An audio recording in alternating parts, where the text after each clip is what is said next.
nous avoir accueillis dans votre atelier. Avec plaisir. Est-ce que vous pouvez vous présenter? Oui. Alors, je m'appelle Lélia Benali. D'accord. Je suis née dans l'Indre-et-Loire, à Chinon, d'une maman française et d'un papa kabyle, d'Algérie. Euh, et je suis l'aînée d'une fratrie de 6. D'accord. Et comment ça se fait que vous êtes arrivé à faire de la poterie? Alors, Quel est le choix qui vous a emmené à faire la poterie? en fait, depuis toute petite, j'aime la poterie. Seulement, mon parcours de vie, il n'a pas été tout de suite, à travailler la terre. J'ai fait plein d'autres choses. J'étais notamment enseignante à Paris, où j'ai pu faire du modelage avec les enfants. Donc ça a été une première approche, mais sans jamais penser en faire un métier, en fait. Et puis quand j'ai quitté Paris, un jour j'ai décidé de quitter Paris avec une idée en tête, c'était revenir à la terre. Comme je suis quand même une campagnarde de base, mais revenir à la terre, j'avais pas compris tout de suite que c'était faire de la poterie. Par contre, tout au long de ma carrière, j'ai acheté des petites pièces comme ça. Voilà, je faisais des brocantes. J'ai toujours acheté des pièces. Dans ma maison, toute ma vaisselle, c'est quasiment que des pièces de potière ou de potier. Et quand vous avez visité l'Algérie, vous n'avez pas rencontré la poterie? Non, pas du tout. Bah, en fait, j'y suis allée en Algérie, moi, jusqu'à l'âge de 12 ans, avec mes parents. Mais comment vous dire, mes parents ont divorcé, donc c'est pas une histoire de vie très très simple non plus. Donc du coup, jusqu'à l'âge de 12 ans, j'étais une petite fille, et quand j'y suis retournée, c'était à la mort de mon père en 2008.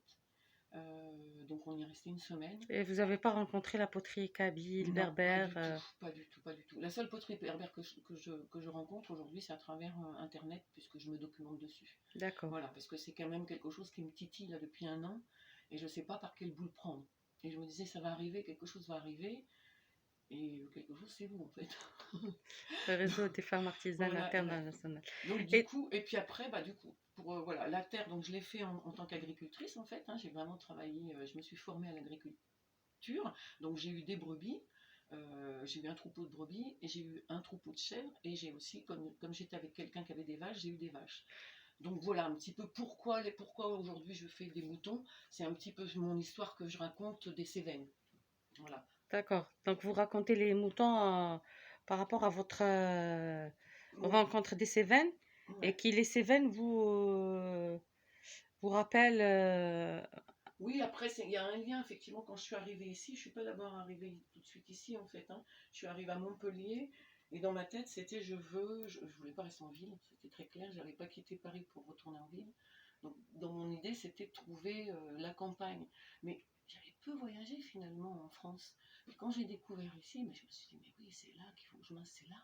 Je suis tombée folle amoureuse de ces montagnes, qui effectivement, après, j'ai pas fait le lien tout de suite, moi, que je cherchais un petit peu mes racines par mon père.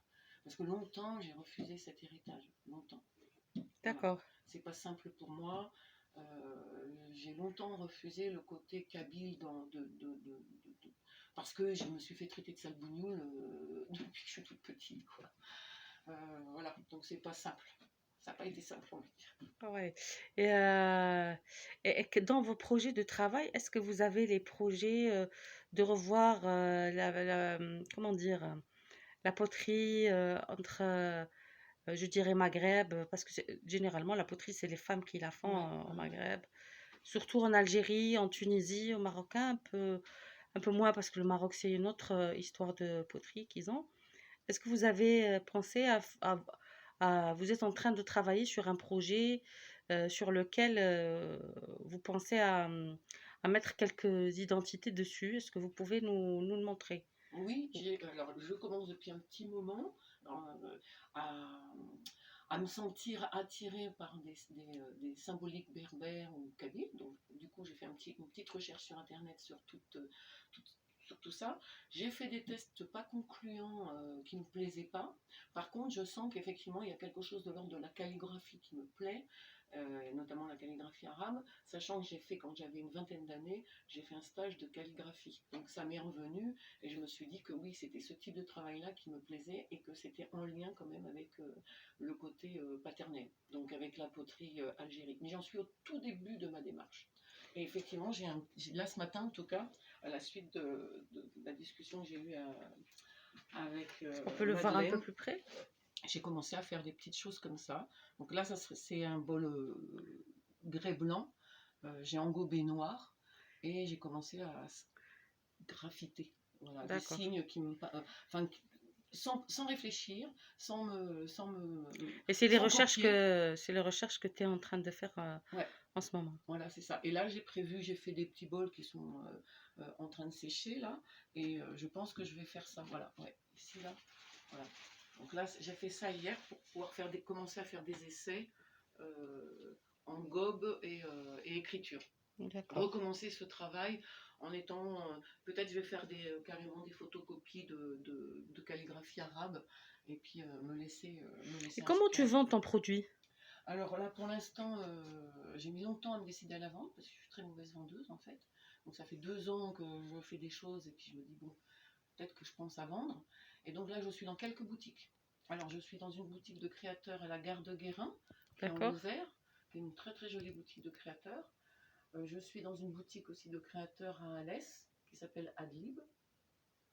Je suis dans une boutique Amande, aussi une petite boutique de décoration. Et est-ce que tu as une page Facebook, Oui, Instagram? j'ai juste une petite page de Facebook qui s'appelle Céramique de Vialas, où je poste quelques photos.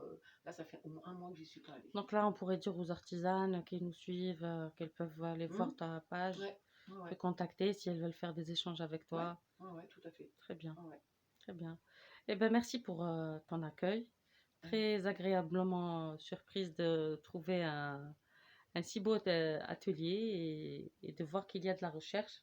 C'est toujours inspirant et encourageant pour tous les artisans, surtout que la poterie, pour les potières en Algérie, les potiers, hein, je ne veux pas ouais, parler que des potières, c'est un peu vraiment difficile. Voilà. d'accord, ok. C'est pour les encourager, pour leur dire, voilà, il faut toujours chercher et faire Hum, voilà, des nouveautés. des nouveautés, ouais, tout à fait. Voilà, ben, je vais juste prendre un petit Merci. tour. Merci.